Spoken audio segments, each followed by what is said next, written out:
ओम नमो भगवते वासुदेवाय नमो नमस्कार बंधुगण आपण मानकु आम यूट्यूब चैनल को स्वागत। बंधुगण आज भिडियो आम आपण मानकु कहबाकू जाउछु 7 और 8 तारिखर दिनटी आपणकर किपरि साब्यस्त हेबो ता सहित केउ प्रकार दिन को आपण प्लानिंग करिवे ए दिन आपणकर किपरि कटिबो एहा सहित जदि कहबा केउ सबु जिनिस रे आपणकु फायदा हेबो केउ सबु जिनिस रे आपणकु सावधानता अवलंबन करबाकू पड़िबो आपणकर लव लाइफ किपरि रहिबो क्यारियर किपरि रहिबो बिजनेस आउ व्यापार किपरि रहिबो ता सहित स्वास्थ्यर महत्वपूर्ण इनफॉरमेशन मध्य आमे आपण मानकु भिडियो रे देबो आ भिडियो शेष रे आमे आपण मानकु किछि उपाय विषय मध्य कहिबो जहा द्वारा आपण ए 2 दिन को आहुरी अधिक शुभ और मंगलदायक साब्यस्त करि परिबे।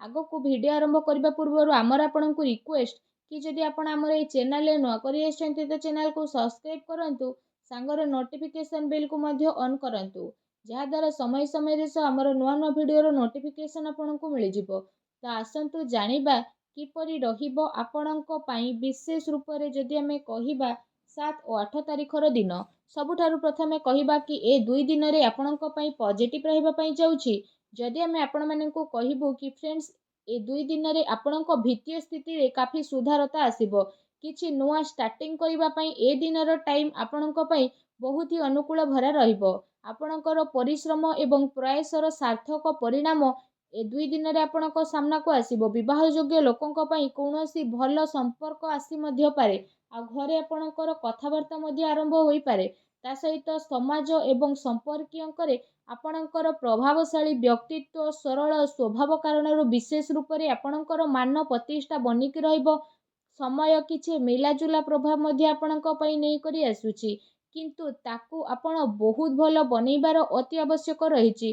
किछि टाइम रु अति संपर्कीयंक भितरे जहाँ भी लड़ाई झगड़ा चलुला तो से सबू ए दिन रे कहार माध्यम द्वारा दूर मध्य हेबो एवं संपर्क रे पुणी थरे मधुरता आसीबो। प्रतिष्ठित लोकंक ठारो मिलाजुला बढ़िबो जहाँ आपणको पई भविष्यत पई बहुत ही लाभदायक सिद्ध हेबो। धार्मिक स्थल रे जिबार आपणकर प्रोग्राम मध्य बनिबो जो कारण पई बहुत अधिक शांति एवं हल्का आपण अनुभव करिवे। घरे सुख सुविधा संबंधित वस्तुर किणाकिणी मध्य हेबो ता सहित कौनसी दामी उपहार मध्य आपणकु मिली पारे। विद्यार्थी वर्गंकु निजर चाकरी संबंधित कौनसी क्षेत्र रे इंटरव्यू रे सफलतार विशेष रूप रे जोग बनुछि सेथि पई पूरा परिश्रमर सह निज कार्य उपरे फोकस देखांतु। निजर सिद्धांत द्वारा कौनसी प्रकार समझौता आपण आदौ करंतु नाही।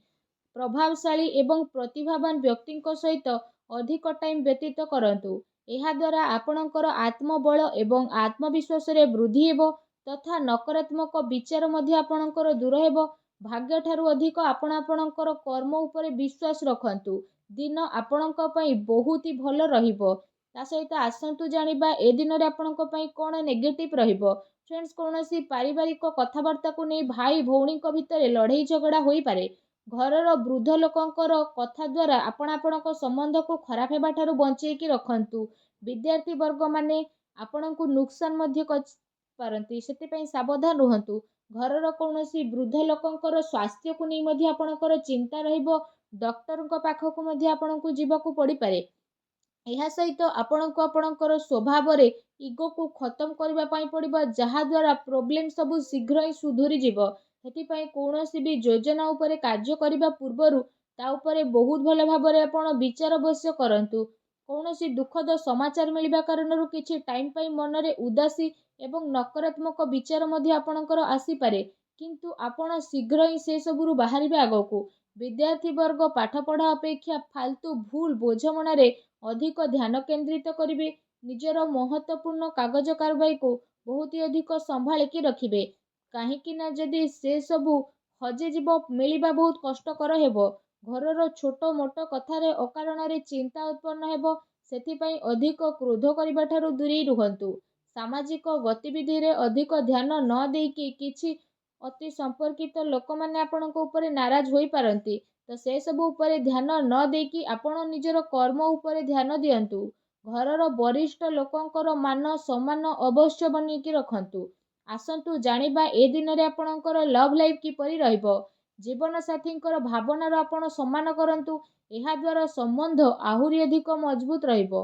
ପ୍ରେମ ସମ୍ବନ୍ଧ ମର୍ୟାଦାପୂର୍ଣ୍ଣ ରହିବ। କୌଣସି ବିପରୀତପୂର୍ଣ୍ଣ ଲିଙ୍ଗୀଙ୍କ ଅଚାନକ ମିଶିବା ଦ୍ୱାରା ଆପଣଙ୍କୁ ଆଶ୍ଚର୍ଯ୍ୟଜନକ ପ୍ରସନ୍ନତା ମଧ୍ୟ ଅନୁଭବ ହେବ। ଘର ପରିବାରର ବାତାବରଣ ଆପଣଙ୍କର ବହୁତ ହି ସୁଖଦପୂର୍ଣ୍ଣ ରହିବ। ପତି ପତ୍ନୀଙ୍କ ଆପୋଷିକ ସହଯୋଗ ଘରେ ସୁଖ ଶାନ୍ତି ବନେଇକି ରଖିବ। ପ୍ରେମ ସମ୍ବନ୍ଧ ପାଇଁ ମଧ୍ୟ ଆଗକୁ ଆସୁଥିବା ଟାଇମରେ ପ୍ରୋବ୍ଲେମ ମଧ୍ୟ ଆସିପାରେ, ଆଉ ପୂର୍ଣ୍ଣ ରୂପରେ ଆପଣଙ୍କ ସହଯୋଗ ମିଳିବ।